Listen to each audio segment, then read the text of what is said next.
আমাদের হঠাৎ করেই প্ল্যান হয় আগের দিন রাত্রিবেলা আমরা যাবো ইডেন গার্ডেনে, যদিও বা ফার্স্ট টাইম ইডেন গার্ডেন যাওয়া। তো যাই হোক, সেদিনটা ছিল আবার বৃষ্টি দিন, তো ওয়েদারটা বেশ ভালোই ছিল, কিন্তু শেষ মুহূর্তে গিয়ে দেখি ভীষণ গরমের একটা দিন।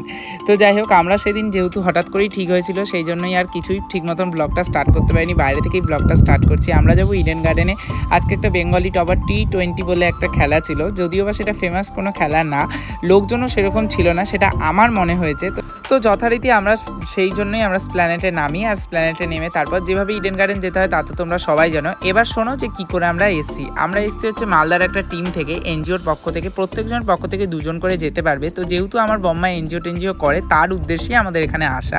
তো আমি আর দিদি এসেছি, তো কী হারে রোদ উঠেছে তা তো দেখতেই পাচ্ছ। দেন আমরা এখানে এসে সবার আগে পাই হচ্ছে মুড়ি খাই, আর দেন তারপরেই আমরা টিফিন পাই। টিফিনে ছিল স্যান্ডউইচ, প্যাটিস, এইসব ঝুরি ভাজা। দেন তারপর বাড়ি ফেরার পথে আমরা বিরিয়ানি খেয়ে আজকের দিনটাকে শেষ করলাম। দেখা হচ্ছে নেক্সট ব্লগে, দিন বাই।